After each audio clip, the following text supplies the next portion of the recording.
So Joseph Fortuno is the digital media management student at Cogswell Polytechnical College in San Jose. He is a former chief executive officer for Urban Movement and is a current student ambassadorship program director at Gladio.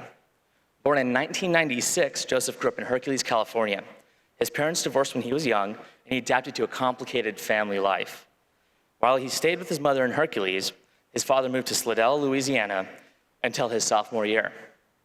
He struggled with satisfactory grades. In 2012, he joined the Hercules High School's Academy of Hospitality and International Tourism. His mother left the Bay Area during his junior year, forced into homelessness by his family's absence. Joseph met Stacy Martin Bonaducci of Junior Achievement of Northern California, who inspired him to run as CEO of Urban Movement. Having been voted as the leader of the company, Joseph became a founding member of the startup. Under his leadership, the company won titles of Best Commercial and Best Business Plan at the 2015 Junior Achievement NorCal Company of the Year regional competition and the Microsoft Social Innovation Award at the Junior Achievement USA National Student Leadership Summit the same year. After vacating his position, he was invited to represent Junior Achievement USA at the 2015 American Graduate Day telecast in New York City, and to meet President Barack Obama at the White House to celebrate National Entrepreneurship Month. Joseph currently works with Gladio, a nonprofit that provides youth with career exploration opportunities. He, along with his friends and colleagues, formed Gladio League, an internship program designed to give college students experience working in nonprofit industry and to develop skills from different career paths, like blogging, music composition, video editing, and event planning. He currently resides in San Jose, California. Ladies and gentlemen, let's welcome to the stage Joseph Fortuno.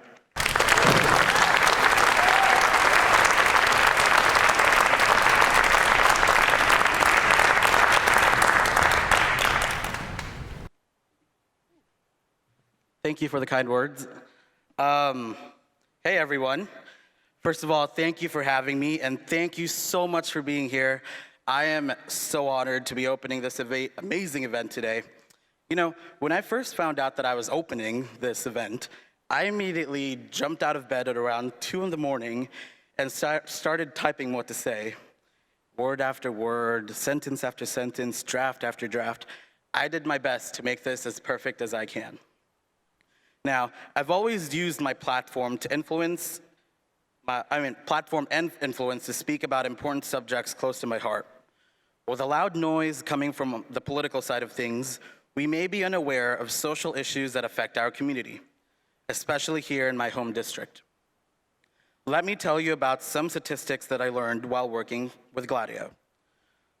49% of college graduates are underemployed, meaning they are working a job that doesn't require a college degree.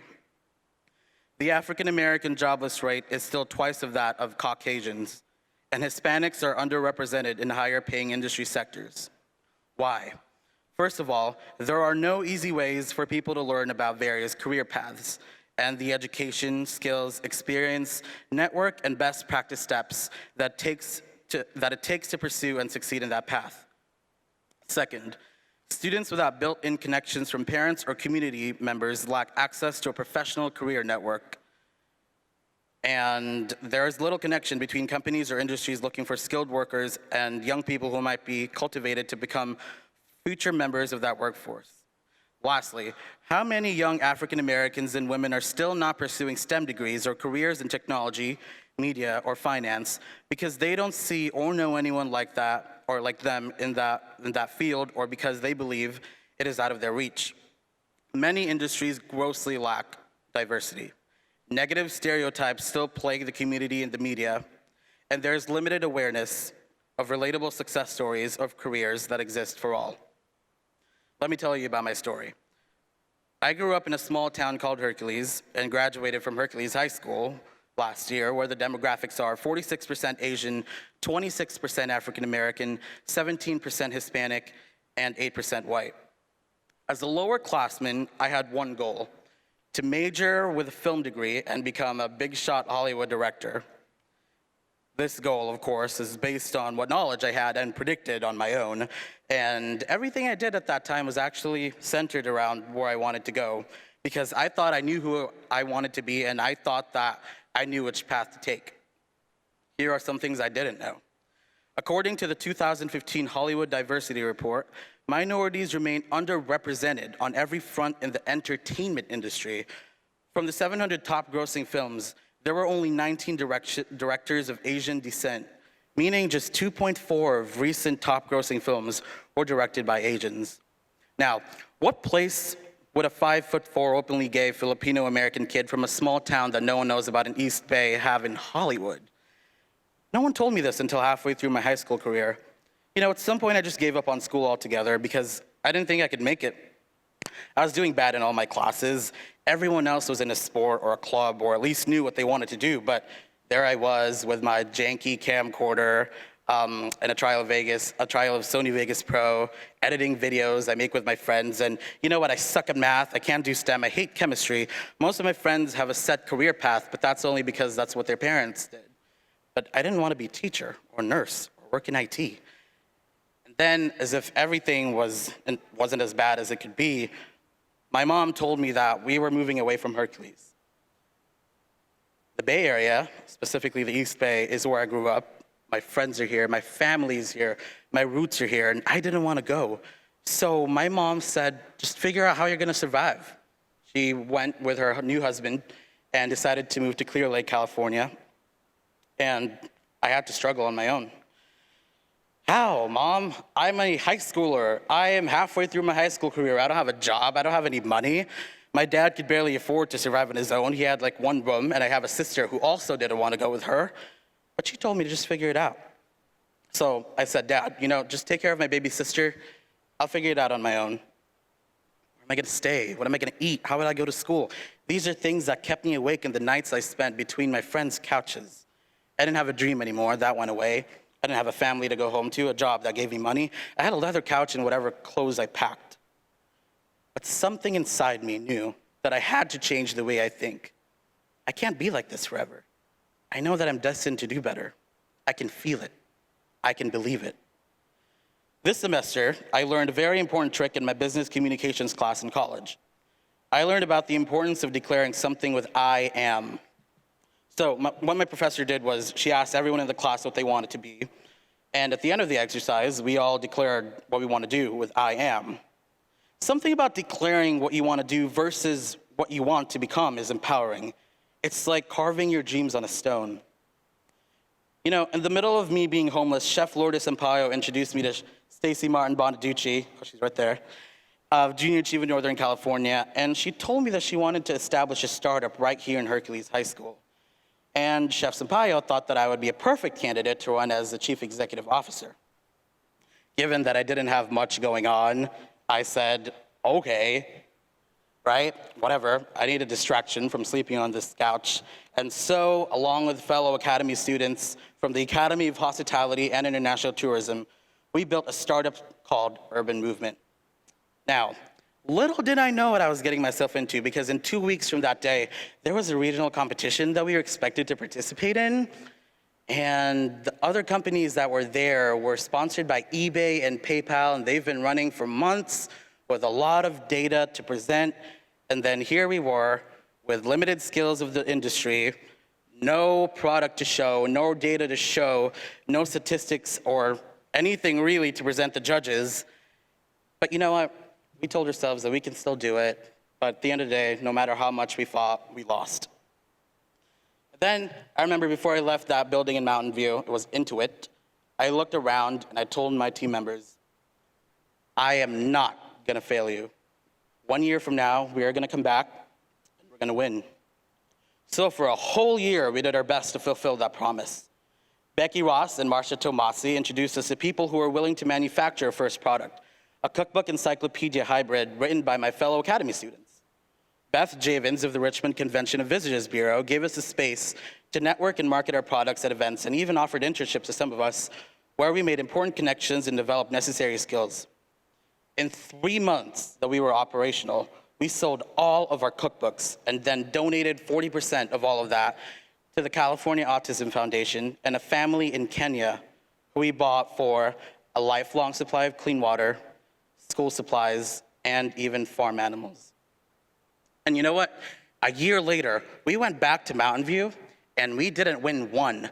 We won 2 awards, the Best Business Plan and Best Commercial.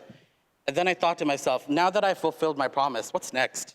It wasn't really over. Stacy had me bring our academy's name, our district's name, our high school's name, and our company to Washington, D.C. for the national competition, where we won the Microsoft Social Innovation Award for our efforts in combating the use of plastic bags in California. Then I graduated from it. Thank you.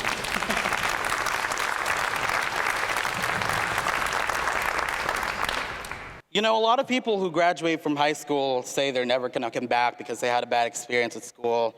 And I thought I was gonna be one of those people, but then again, the journey didn't stop there. I was invited to participate in the 2015 American Graduate Day telecast live from New York City, where I told my story to viewers from across the nation. A few weeks after that, I shared my story to someone who still inspires me to this day in ways I can't explain.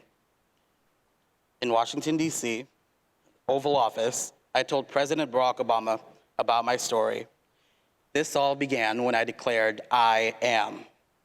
You know, in a lot of family events, people ask me, Mom, what did you do to get a kid like that? He's 20 years old and he's doing all these things. What did you do it? And you know, my mom kind of just says, send him out packing and let them experience life for themselves, make him homeless, which is kind of funny. It's kind of funny, but true. I mean, I had to go through all of that to get where I am today. But I think it's more than that. It's the combined efforts of my mentors and my community that made me who I am today. A few weeks ago, I received news that Hercules High School's Academy of Hospitality and International Tourism, the same institution that gave me a second chance at chasing a new dream, is being discontinued. So when I heard, I immediately began thinking about the best moments I had in the academy. And you know what? It wasn't in Washington, D.C. or New York City or about winning any awards or meeting the president. It was in the classroom on my 18th birthday when no one remembered except Chef Sampaio and my fellow urban movement kids who brought me a carrot cake just to celebrate my birthday that day. It's moments like that that sadly won't happen for many students in Hercules High School. And you know what? With the academy disappearing, I fear that the statistics I told you about today will continue to be numbers on the spreadsheet. Academy was more about putting a jacket on, a chef's jacket, and making a rice pilaf. It was about finding where you're supposed to be in the hospitality industry, tourism marketing with Beth Javins, culinary arts with Chef Victor and Marsha Tomasi, the business side with Junior Achievement. We showed the world from California to New York City to Washington, D.C., to everyone who reads the Huffington Post or watches PBS, that this group of racially diverse high school students from West Contra Costa Unified School District can be named one of the top young entrepreneurs in the country.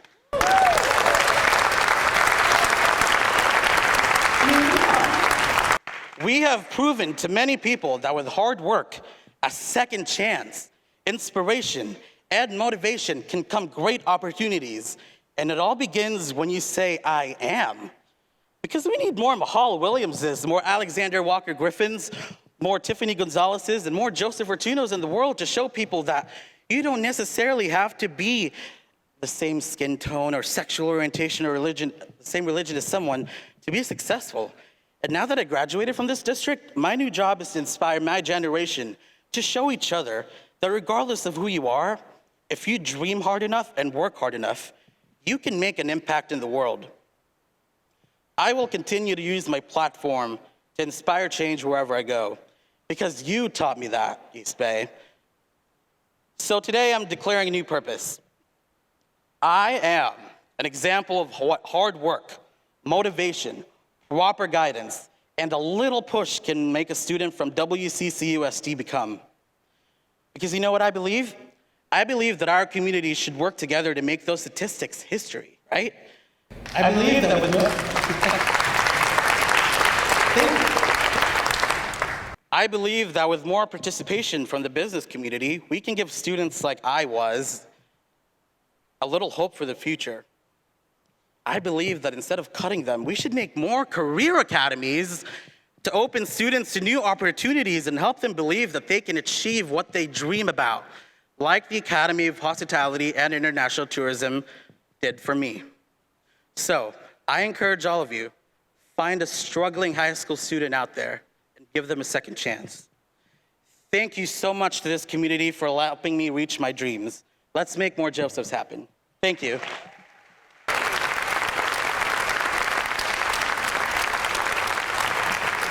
I am in awe of Joseph Fortuno. Thank you, Joseph.